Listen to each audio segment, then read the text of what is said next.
Leksiyalarımızı başlayımız, davamlaştırımız keçirenler. Bugün çislak 2022 yıl 5. ayının 29. günü vatandaş.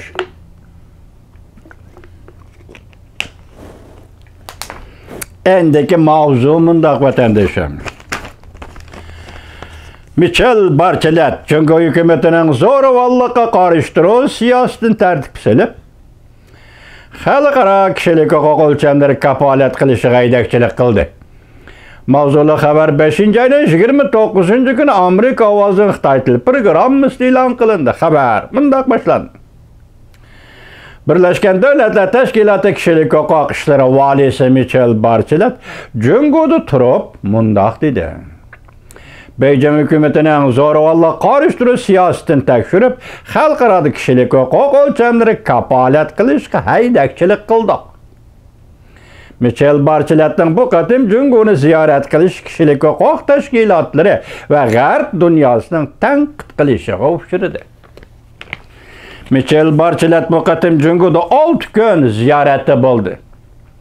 Cümleden Şinjan'da ziyareti oldu. Ziyaret 5. ayının 28. günü ahırlaştı.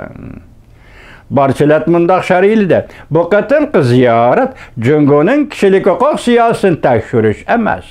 Belki bir qatimliq Cumhur hükümeti bilen uchrashish fursati bo'ldi. Aleyhisselam. Bachelet haftanın 1. günü ziyaretini Gongju'dan başladı. Bachelet şembe günü muhbirlarni kutib olish yig'inida mundaq ko'rsatdi. Şinjan Uyg'ur avtonom rayonida zo'ravonlik qarshi va radikalizmga qarshi keng ko'lamda qo'llanilishi jarayonida barliq, balki Uyg'urlarning va boshqa musulmonlarning huquqlariga ko'rsatgan ta'sirlaridan gumonlandik. Reuters xabar qilib mundaq ko'rsatdi.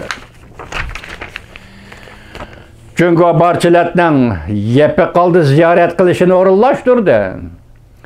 Chet el muxbirlari bilib bo'lmadi uchrashish doirasi cheklandi. Kishilik huquq tashkilotlari va G'arb davlatlari Cumhur Bachelet'ning ziyoratini Cumhurning kishilik huquq xotirasini tasdiqlashga ishlatmoqchi deb ansirdi.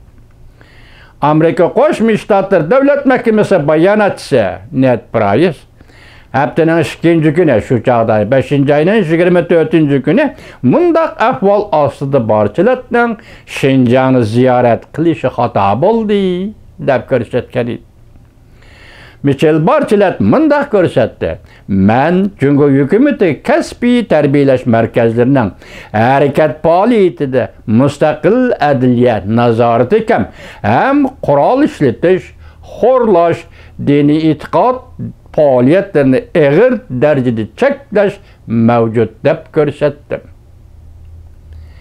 Muxbirlarni kutib olish yig'inida Bachelet yana mundaq ko'rsatdi. Hong Kong faoliyatchilari, advokatlari muxbirlarning nazarband qilinishidan, Hong Kong muxbirlarining nazarband qilinishidan ansiraymiz. Endi tuvanda vatandoshlarning vaziyat va muhokama ikki parcha. Birinchisi Antony Blinkenning siyosiy yoki Bachelet'ning Şinjanni ziyorat qilishiga munosabatlik e'lon qilgan bayonoti.